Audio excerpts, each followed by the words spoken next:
আল্লাহ রাব্বুল আলামিন পবিত্র কোরআনুল কারীমের মধ্যে জানিয়ে দেন, ওয়ামা খালাকতুল জিন্না ওয়াল ইনসা ইল্লা লিয়াবুদুন। আল্লাহ রাব্বুল আলামিন বলেন, আমি মানুষ এবং জিনকে সৃষ্টি করেছি একটি মাত্র উদ্দেশ্য নিয়ে। আমি মানুষ এবং জিনকে সৃষ্টি করতাম না, তবে সৃষ্টি করেছি আমার ইবাদত করার জন্য, আমার দাসত্ব করার জন্য, আমার বন্দেগী করার জন্য আমি সমস্ত মানুষগুলোকে সৃষ্টি করেছি। আমরা পৃথিবীর মধ্যে যতগুলো কাজ করি, যতগুলো কিছুই করি, সমস্ত কিছুর জন্য একটা উদ্দেশ্য থাকে কি থাকে না? সমস্ত কাজ আমরা একটা উদ্দেশ্য নিয়ে করি। ঠিক আল্লাহ রাব্বুল আলামিন আমাদেরকে একটি উদ্দেশ্য নিয়ে সৃষ্টি করেছেন, তা হচ্ছে আমাদের আল্লাহ তাআলার জন্য বেশি বেশি ইবাদত বন্দেগী করতে হবে। কারণ ফেরেশতাদেরকে যখন বলা হয়েছিল ইন্নী জাইলুন ফিল আরদি খলিফা, আমি জমিনের মধ্যে প্রতিনিধি সৃষ্টি করতে চাই, মানুষকে বানাইতে চাই, ফেরেশতারা বলেছিল আল্লাহ আমরাই তো নাহনু নুসাব্বিহু বিহামদিকা ওয়া নুকদ্দিসু লাক, আমরাই তোমার জিকির আজগার করতেছি, আমরাই তোমার তাসবিহ পাঠ করতেছি, পৃথিবীর মধ্যে কোনো মানুষকে সৃষ্টি করার দরকার নাই। তারা দুনিয়ার মধ্যে রক্তপাত করবে, তারা দুনিয়ার মধ্যে হাঙ্গামা ফাসাদ করবে, তারা দুনিয়ার মধ্যে মারামারি করবে, তাদেরকে সৃষ্টি করার কোনো দরকার নাই। কিন্তু আল্লাহ তাআলা বলেন আমি যা জানি, ইন্নী আ'লামু মা লা তা'লামুন, আমি যা জানি তোমরা তা জানো না। বলেন সুবহানাল্লাহ। আল্লাহ রাব্বুল আলামিন এই উপলক্ষে কোরআনের মধ্যে আরেক জায়গার মধ্যে বলেন ওয়ামা আরসালনাকা ইল্লা রাহমাতাল লিল আলামিন। আল্লাহ তাআলা আমাদের জন্য একজন পথ প্রদর্শক হিসেবে পাঠিয়েছেন এবং কোরআনের মধ্যে জানিয়ে দিয়েছেন তোমাদের জন্য আমি রহমত স্বরূপ একজন নবীকে পাঠিয়ে দিলাম। আমার আল্লাহর রাসূলের জীবনের মধ্যে শ্রেষ্ঠ তিনটি আমল রয়েছে, শ্রেষ্ঠ তিনটি ফজিলত রয়েছে, শ্রেষ্ঠ তিনটি আদর্শ রয়েছে। এক নাম্বার আল্লাহ তাআলা কোরআনের মধ্যে বলেন ওয়া ইন্নাকা লাআলা খুলুকিন আযীম, হে রাসূল আপনাকে আমি শ্রেষ্ঠ মহা চরিত্র দান করেছি। আরেক জায়গার মধ্যে আল্লাহ তাআলা কোরআনের মধ্যে বলেন লাকাদ কানা লাকুম ফি রাসূলিল্লাহি উসওয়াতুন হাসানা, তোমাদের জন্য তোমাদের রাসূলের মধ্যে উত্তম আদর্শ রয়েছে। বলেন সুবহানাল্লাহ। আরেক জায়গার মধ্যে বলেন ওয়ামা আরসালনাকা ইল্লা রাহমাতাল লিল আলামিন, আমি তোমাদের জন্য তোমাদের নবীকে পুরো বিশ্ববাসীর জন্য রহমত করে পাঠিয়েছি। বলেন সুবহানাল্লাহ। আল্লাহ তাআলা আমাদের রাসূলকে কেন পাঠাইলেন? রাসূলকে পাঠানোর একটি মাত্র উদ্দেশ্য। আল্লাহ তাআলা বলেন হুয়াল্লাযী আরসালা রাসূলাহু বিল হুদা ওয়া দীনিল হাক্কি লিইয়ুযহিরাহু আলাদ দীনি কুল্লি ওয়া কাফা বিল্লাহি শাহীদা। আল্লাহ রাব্বুল আলামিন বলেন আমি তোমাদের জন্য রাসূলকে পাঠাইছি হেদায়েত দেওয়ার জন্য, তোমাদেরকে পথ প্রদর্শন করার জন্য আমি তোমাদের কাছে রাসূলকে পাঠিয়েছি, তোমাদেরকে সুপথ, তোমাদেরকে গোমরাহি। আমার আল্লাহর রাসূল এমন একটি জামানার মধ্যে এসেছিলেন, আমার আল্লাহর রাসূল আয়ামে জাহেলিয়াতের মধ্যে এসেছিলেন, যে জামানার মধ্যে মানুষরা একে অপরকে হত্যা করত, একে অপরের প্রতি জুলুম করত, একে অপরের প্রতি অত্যাচার নির্যাতন করত, যে জামানার মধ্যে মহিলাদেরকে প্রতি হত্যা করা হতো, ধর্ষণ করা হতো, যে জামানার মধ্যে মহিলা সন্তান বাচ্চাদেরকে ছোট মাত্র হওয়া মাত্রই তাদেরকে মাটির মধ্যে জীবিত পুঁতিয়ে দিত। এইরকম জাহেলিয়াতের যুগের মধ্যে আমার রাসূল আসার পরে, আমার রাসূল যখন এই কোরআন দ্বারা জামা সমাজ পরিচালনা করা শুরু করে দিলেন, তখন কিন্তু আস্তে আস্তে আস্তে আস্তে আমার রাসূলের আদর্শের কারণে, চরিত্রের কারণে পুরা মদিনাটা সোনার আদর্শে ভরে গেল। কথা বলেন ঠিক কিনা? তো এই কোরআনের সাথে যার সম্পর্ক, আল্লাহ তাআলা কোরআনের মধ্যে বলে দেন শাহরু রমাদানাল্লাযী উনজিলা ফীহিল কুরআনি হুদাল লিন-নাস ওয়া বাইয়িনাতিন মিনাল হুদা ওয়াল ফুরকান। কোরআনকে যদি জিজ্ঞাসা করা হয় কোরআন তুমি কবে এসেছো, তোমার আসার সময় কবে, তখন বলে দিবে আমি রমজান মাসের মধ্যে এসেছি। শাহরু রমাদানাল্লাযী, ওই রমজান মাস, উনজিলা ফীহিল কুরআন, যার মধ্যে কোরআনকে নাজিল করা হয়েছে। কেন কোরআনকে নাজিল করা হলো? হুদাল লিন-নাস, মানুষকে পথ প্রদর্শন করার জন্য, ওয়া বাইয়িনাতিন মিনাল হুদা ওয়াল ফুরকান, এবং কোরআন দ্বারা হক এবং বাতিলের মধ্যে পার্থক্য করার জন্য এই কোরআনকে পাঠাইছে। বলেন সুবহানাল্লাহ। কারণ আমরা মানুষ যদি হাত দিয়ে আমাদের সমাজকে পরিচালনা করি, আমাদের নিয়ম নীতি দ্বারা সমাজ পরিচালনা করি, পৃথিবীর মধ্যে কিয়ামত আসে যাবে, কিন্তু কিয়ামত পর্যন্ত এই পৃথিবীর মধ্যে শান্তি পাওয়া সম্ভব নয়। কথা বলেন ঠিক কিনা? কারণ হযরত ওমর ফারুক রাদিয়াল্লাহু তাআলা আনহু হযরত আবু বকর রাদিয়াল্লাহু তাআলা আনহু, হযরত উসমান রাদিয়াল্লাহু তাআলা আনহু, তিনারা যারা এসেছেন একের পরে এক তারা কোরআন দিয়ে সমাজ পরিচালনা করেছে। আমাদের পূর্বপুরুষরা যারা এসেছে তারা সকলেই কোরআন দ্বারা রাষ্ট্র পরিচালনা করেছে। এই কারণে তাদের সমাজের মধ্যে শান্তি প্রতিষ্ঠিত হয়েছে। কথা বলেন ঠিক কিনা? এই রমজান মাসটি আমাদের কাছে আসলো তাকওয়ার শিক্ষা দেওয়ার জন্য। আল্লাহ তাআলা কোরআনের মধ্যে বলেন, কুতিবা আলাইকুমুস সিয়ামু কামা কুতিবা আলাল্লাযিনা মিন ক্বাবলিকুম লাআল্লাকুম তাত্তাকুন। তোমাদের প্রতি আমি রমজানের রোজাকে ফরজ করেছি, যেমন তোমাদের পূর্ববর্তী বাপ দাদা আত্মীয় স্বজন পূর্ববর্তীদের উপর নবীদের উপর ফরজ করেছিলাম, লাআল্লাকুম তাত্তাকুন। বলেন আল্লাহু আকবার। যাতে করে তোমরা মুত্তাকি হতে পারো। এই রমজান আমাদেরকে 5টি শিক্ষা দিয়ে যায়, 5টি শিক্ষা দিয়ে যায়। কয়েকটি শিক্ষা দেয় রমজান। 1 নাম্বার আমাদেরকে তাকওয়ার শিক্ষা দেয়। তাকওয়া হচ্ছে যে আল্লাহর ভয়। আমি যেখানেই আসি, যেখানেই থাকি, যাই করি না কেন, যদি আমার অন্তরের মধ্যে আল্লাহর ভয় থাকে তাহলে আমার দ্বারা কোনো অন্যায় আর অপকর্ম হতে পারবে না। কথা বলেন ঠিক কিনা? আল্লাহর রাসূল বলেছেন, আত-তাকওয়া হাহুনা, আত-তাকওয়া হাহুনা। মানুষের তাকওয়া ভয় হচ্ছে এই অন্তরের মধ্যে, এখানে তাকওয়া থাকে, অন্য কোথাও তাকওয়া থাকে না। এই তাকওয়া যদি আমরা নিয়ে চলতে পারি তাহলে আল্লাহ তাআলা আমাদেরকে পুরস্কার দিবেন 5টা। কয়টা?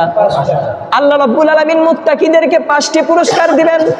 1 নাম্বার পুরস্কার আল্লাহ রাব্বুল আলামিন মুত্তাকিদেরকে যেটা দিবেন তা হচ্ছে সারা পৃথিবীর মধ্যে মুত্তাকিদের জন্য রহমত আর বরকতের দরজাগুলোকে আল্লাহ রাব্বুল আলামিন খুলে দিবে। বলেন সুবহানাল্লাহ।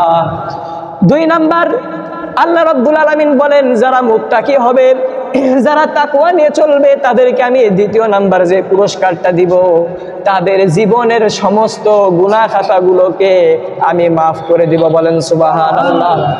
3 নাম্বার যে তাকওয়া আল্লাহ তাআলা যদি আমরা রাখতে পারি অন্তরের মধ্যে, 3য় নাম্বার যে পুরস্কার দিবেন, 3 নাম্বার পুরস্কার আল্লাহ রাব্বুল আলামিন নিজে হাতে সেই বান্দাদেরকে দিবেন। তা হচ্ছে সমস্ত পৃথিবীর মধ্যে মুত্তাকি ব্যক্তিরা সম্মানিত হবে। বলেন সুবহানাল্লাহ। আজকে পৃথিবীর মধ্যে যত আলেম ওলামা দেখেন যারা তাকওয়া নিয়ে চলাফেরা করে, তাদের জন্য আল্লাহ তাআলা কত সম্মানের বাজেট করে দিয়েছে। তাদের পায়ের নিচে এসে সারা দুনিয়ার সমস্ত সম্পদগুলো বাড়ি খায়, কিন্তু তারা সম্পদকে নেয় না। দুনিয়ার টাকা পয়সা বাড়ি ঘর সবকিছু তাদের কাছে চলে আসে, কিন্তু তারা সম্পদকে হাত দিয়েও নেয় না। এটাই হচ্ছে তাকওয়া। আর আল্লাহ তাআলা 4 নম্বরে যে স্পেশাল পুরস্কার দিবেন তা হচ্ছে মুত্তাকিদেরকে দান করবেন। তা হচ্ছে আল্লাহ তাআলা কোরআনের মধ্যে বলে দেন, ওয়া মাইয়াত্তাকিল্লাহা ইয়াজআল লাহু মিন আমরিহি ইউসরা। আল্লাহ রাব্বুল আলামিন বলেন, যে সমস্ত ব্যক্তিরা অন্তরের মধ্যে ভয় নিয়ে চলবে, যে সমস্ত ব্যক্তিরা আমার আল্লাহকে ভয় নিয়ে চলবে, তার সমস্ত বিধান কাজগুলোকে আমি সহজ করে দিব। বলেন সুবহানাল্লাহ। কিভাবে সহজ করে দিবেন? হযরত ইব্রাহিম আলাইহিস সালামের দিকে তাকান, তিনি তাকওয়া নিয়ে চলেছেন, তিনি আল্লাহর প্রতি ভরসা নিয়ে চলেছেন। আল্লাহর প্রতি ভরসা আর তাকওয়া নিয়ে চলার কারণে আগুনের মধ্যে যখন তাকে নিক্ষেপ করে দেয়, আগুনের মধ্যে নিক্ষেপ করার পরেও তিনি বলে, আমার ঈমান যাবে, আমার জীবন যাবে, কিন্তু আমার ঈমান যাবে না। একমাত্র আমি আল্লাহর প্রতি ঈমান এনেছি, আর কারো প্রতি ঈমান আনবো না। এই কথা বলার পরে যখন তাকে আগুনের মধ্যে নিক্ষেপ করা হয়, আগুনের মধ্যে ফেলে দেওয়ার পরে আল্লাহ তাআলা আগুনকে বলে, কুনি বারদাও ওয়া সালামা, তুমি আগুন ইব্রাহিমের জন্য নিরাপদ আর ঠান্ডা হয়ে যাও। বলেন সুবহানাল্লাহ। এইটা হচ্ছে আল্লাহ তাআলা বাঁচায়। 2য় নাম্বার হযরত ইউসুফ আলাইহিস সালামের দিকে দেখেন। ইউসুফ আলাইহিস সালাম যখন জেলখানার মধ্যে বন্দী হয়, ইউসুফ আলাইহিস সালাম যখন জুলেখার প্যাচের মধ্যে পড়ে যায়, জুলেখা যখন তাকে ফাঁসায়া ফেলে, দরজাগুলো লেগে দেয়, তাকে কুকর্ম করার জন্য যখন তাকে আহ্বান করে, তখন ইউসুফ আলাইহিস সালাম আল্লাহর উপর তাওয়াক্কুল আর ভরসা রেখে আল্লাহকে ভয় করার কারণে তিনি সামনের দিকে দৌড় দিয়েছেন। আর সামনের দিকে 7টা দরজা ছিল, আল্লাহ রাব্বুল আলামিন নিজের হাতে সেই তালাবদ্ধ দরজাগুলোকে খুলে দিয়েছে। বলেন সুবহানাল্লাহ। আমার রাসূল 3 বছর জেলখানার মধ্যে বন্দী ছিলেন। আবু শাব নামে একটা জেলখানা রয়েছে, সেই জেলখানার মধ্যে আমার আল্লাহর রাসূলকে 3 বছর মধ্যে বন্ধ করে রাখা হয়। আজকে দুনিয়ার মধ্যে, পৃথিবীর মধ্যে এমন কোনো জেলখানা নাই যে জেলখানার মধ্যে রুটি আর খাবার দেওয়া হয় না, ডাল দেওয়া হয় না, পানি দেওয়া হয় না। কিন্তু আল্লাহর রাসূলকে যেই জেলের মধ্যে বন্দী করা হয়েছিল, সেই জেলের মধ্যে কোনো খাবার দেয় নাই, কোনো পানি দেয় নাই, কোনো রুটি দেয় নাই, কোনো খেজুর দেয় নাই, কোনো গম দেয় নাই। আমার আল্লাহর রাসূল রাসূল কষ্টের পর কষ্ট করে গাছের পাতাগুলো খেয়েছে, গাছের পাতাগুলো খেয়ে থেকেছে, তারপরেও আল্লাহ তাআলা তাকে ওই জেল থেকে বের করে রাষ্ট্রনায়ক হিসেবে কবুল করেছে। কথা বলেন ঠিক কিনা? এইটা হচ্ছে আমার রসুলের হচ্ছে যে কি আল্লাহর প্রতি তাওয়াক্কুল এবং ভয় রাখার ফল। এইভাবে মুসা আলাইহিস সালামের দিকে দেখেন, মুসা আলাইহিস সালাম আল্লাহকে ভয় করেছিলেন, তাকওয়া রেখেছিলেন। এই কারণে তিনি সমুদ্রের মধ্যে যখন নিক্ষেপ করে, সমুদ্রের মধ্যে নিক্ষেপ করার পরেও আল্লাহ রব্বুল আলামিন সেই সমুদ্রের মধ্যে 13টি পথ বানিয়ে দেয়। বলেন সুবহানাল্লাহ। এইটা হচ্ছে আমাদের তাকওয়া। এই তাকওয়া যদি আমরা নিয়ে চলতে পারি, আল্লাহ তাআলা আমাদের দুনিয়ার মধ্যেই 5টি পুরস্কার দান করবেন। বলেন সুবহানাল্লাহ। সাথে সাথে আখিরাতের মধ্যে তো পুরস্কার আছেই। এই যে আমরা যারা রমজানের রোজা রাখতেছি, এই রমজানের রোজা যারা রাখতেছি, আমাদের জন্য আল্লাহ তাআলা 2টি পুরস্কারের ব্যবস্থা করেছেন। 1 নম্বর পুরস্কার তা হচ্ছে রোজাদারেরা ইফতারির সময় আনন্দিত হয়। আর 2 নাম্বার, যখন মুসলমানেরা যারা রোজাদার তারা হচ্ছে যখন ঈদের নামাজ আদায় করতে যায়, তার পূর্বে মুহূর্তে আল্লাহ তাআলা তাদের জীবনের সমস্ত গুনাহ খাতাগুলোকে মাফ করে দেয়। বলেন সুবহানাল্লাহ। এটা হচ্ছে দুনিয়ার পুরস্কার। আর আখিরাতের মধ্যে পুরস্কার হচ্ছে সমস্ত মুসলমান, সমস্ত মানুষ যারা রোজা রেখেছে তারা আখিরাতে আল্লাহ তাআলাকে সরাসরি দিদার দেখতে পারবে। বলেন সুবহানাল্লাহ। তো এই পুরস্কারগুলো আমরা সবাই চাই কি চাই না? সকলেই চাই। তো এই পুরস্কার চাইতে হলে আমাদের কিছু আমল রয়েছে। এই লাইলাতুল কদরে আমাদের জন্য স্পেশাল 5টি আমল রয়েছে। স্পেশাল কয়টি? 5টি। 1 নাম্বার আমল হচ্ছে আমরা লাইলাতুল কদরে এই যে 5টি আমল আমাদের করা দরকার, তা হচ্ছে সকলেই এই আর 2-3টা দিন হয়তো বা রয়েছে, 27শে রাত্রি, 29শে রাত্রি আমরা তলব করব। এই 3-4 দিন আমরা অন্তত প্রতিদিন 10 টাকা, 20 টাকা, 50 টাকা, 100 টাকা করে মসজিদের জন্য দান করব। দান সদকা যেটাই পারি সেটাই আমরা গরিব মিসকিনদেরকে দিব এবং দান সদকা অবশ্যই করব। কেন দান করব জানেন? দান করব এই জন্য যে আমি আপনি যে সুস্থ আছি, আল্লাহ যে আমি আপনাকে সুস্থ রেখেছে, কত মানুষ আজকে অসুস্থের কারণে জমি বিক্রি করে, ধান বিক্রি করে, আলু বিক্রি করে হাজার হাজার লক্ষ লক্ষ টাকা ওই পপুলার ডায়াগনস্টিক সেন্টার, ক্লিনিক, হাসপাতাল, মেডিকেল তারা খরচ করে আসতেছে। ঠিক কিনা? এই বিপদ থেকে আমাদেরকে যে রক্ষা করতেছেন। আর as-সাদকাতু তুতফিউল বালা, এই সদকা, দান সদকা এটা আমাদের বালা মুসিবত থেকে হেফাজত করে। 2 নাম্বার আমল আমাদের জন্য তা হচ্ছে প্রতি রাত্রে আমরা একটু করে অবশ্যই কোরআন শরীফ তেলাওয়াত করব। এই তেলাওয়াত আমাদের অবশ্যই রাত্রিতে হালকা করে করা দরকার। 3 নাম্বার যে আমল তা হচ্ছে আমরা প্রতি রাত্রিতে আমরা একটু লাইলাতুল কিয়াম করব, কিয়ামুল লাইল করব। কিছু নফল নামাজগুলো আমরা আদায় করব। কারণ এই রাত্রিতে একটি নফল পড়লে ফরজের সমান, একটি ফরজ পড়লে 70 রাকাত, 70 রাকাত নামাজ পড়ার সওয়াব। এইটা আমাদের মাঝে থেকে বিদায় নিয়ে চলে যাচ্ছে। আমরা জানি না আমাদের গুনাহ কতটুকু মাফ হলো। কারণ আল্লাহর রাসূল বলেছেন, ফাকাদ মান হারামা মান খায়রাহা হুরিমা ফাকাদ হুরিমা। যে ব্যক্তি এই রমজানের ভালাই বরকত থেকে বিরত হলো, বঞ্চিত হলো, সে সমস্ত কল্যাণ থেকে বঞ্চিত হলো। বলেন নাউজুবিল্লাহ। আর 3 নাম্বার আমল যেটা করব তা হচ্ছে নবীর জন্য প্রতিদিন 10 বার করে রাত্রিতে ঘুমানোর পূর্বে দরুদ পড়ব। কয়বার? 10 বার। যে কোনো দরুদ শরীফ আল্লাহর রসুলের জন্য আমরা রাত্রিতে ইনশাআল্লাহ পাঠিয়ে দিয়ে আমরা এই আমলটা করার চেষ্টা করব ইনশাআল্লাহ। 4 নাম্বার তা হচ্ছে আমরা বেশি বেশি আল্লাহর কাছে দোয়া করব, ইস্তেগফার করব। হযরত আয়েশা রাদিয়াল্লাহু তাআলা আনহা বললেন, ইয়া রাসূলুল্লাহ, এই রাত্রিগুলোতে আমি কি দোয়া করব? আল্লাহর রাসূল তখন বলে দিয়েছিলেন, তুমি এই দোয়াগুলো করবা, আল্লাহুম্মা ইন্নাকা আফুউন কারীম তুহিব্বুল আফওয়া ফাআফু আন্না ফাআফু আন্নি। আবার সকলে বলেন, আল্লাহুম্মা ইন্নাকা আফুউন তুহিব্বুল আফওয়া ফাআফু আন্নি। এর অর্থ হচ্ছে, হে আল্লাহ, নিশ্চয় আপনি ক্ষমাশীল, আপনি দয়ালু, আপনি ক্ষমা করতে পছন্দ করেন, সুতরাং আপনি আমাদেরকে মাফ করে দেন। এরপরে আসেন, যারা এতেকাফ করলো, এতেকাফকারীর জন্য আল্লাহ তাআলা 5টি পুরস্কার রেখেছেন। কয়টি?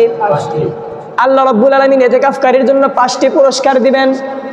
1 নাম্বার পুরস্কার আল্লাহ তাআলা যা দিবেন তা হচ্ছে এই জাহান্নাম ওই এতেকাফকারীর ব্যক্তি থেকে 3 খন্দক পরিমাণ দূরে সরে দিবে। বলেন সুবহানাল্লাহ। 1 খন্দক পরিমাণ। আল্লাহর রাসূল বলেছেন 500 বছর যত দূর পর্যন্ত হয় তোমরা যে গণনা করো একদিন হিসেবে, এই 500 বছর পথকে 1 খন্দক পরিমাণ বলা হয়। আর এইরকম 3 খন্দক পরিমাণ আল্লাহ তাআলা জাহান্নাম তার থেকে দূরে সরে দিবে, অর্থাৎ 3 10 30। আর 30 দিন যদি কোনো ব্যক্তি 10 দিন যদি কোনো ব্যক্তি ইতিকাফ থাকে, তাহলে এই 30কে আপনি 500 দিয়ে গুণ করেন, তাহলে কত হাজার? 15,000। এই 1500 বছর ইবাদত করলে যতটুকু নেকি হয় আল্লাহ রাব্বুল আলামিন তাদের আমলনামার মধ্যে দিয়ে দিবে, বলেন সুবহানাল্লাহ। 2 নাম্বার পুরস্কার আল্লাহ তাআলা তার জন্য 2টি কবুল হজের জন্য, যে 2টি কবুল হজ করলে যে পরিমাণ সওয়াব হয়, আল্লাহ তাআলা তার আমলনামার মধ্যে 2টি কবুল হজের সওয়াব দিয়ে দিবে, বলেন সুবহানাল্লাহ।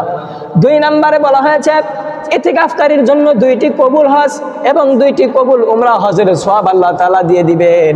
আর 3 নম্বরে বলা হয়েছে লাইলাতুল কদর ওই ব্যক্তিটা পেয়ে যাবে যে আল্লাহর ঘর মসজিদে জিকির আজগার করবে, নামাজ পড়বে, মসজিদে থেকে যাবে। যে ব্যক্তি গুনাহ থেকে বিরত থাকবে ওই ব্যক্তিটা লাইলাতুল কদর পেয়ে যাবে, এর মধ্যে কোনো সন্দেহ নাই। আর 4 নাম্বার যে পুরস্কার আল্লাহ তাআলা দিবে, এই এলাকার সমস্ত মানুষ যতগুলো ইবাদত বندگی করবে, যা কিছু ভালো মন্দ আমল করবে, সমস্ত ভালো আমলের নেকিগুলো তারা বসে বসে পাবে, বলেন সুবহানাল্লাহ। আর 5 নাম্বার শেষের দিনে যখন তারা আল্লাহর কাছে তওবা করবে, বলবে আল্লাহ আপনি আমাদের জীবনের সমস্ত গুনাহ খাতাগুলোকে মাফ করে দিন, ওই দিন আল্লাহ রাব্বুল আলামিন তাদের জীবনের সমস্ত গুনাহ খাতাগুলোকে মাফ করে দিবে, বলেন সুবহানাল্লাহ।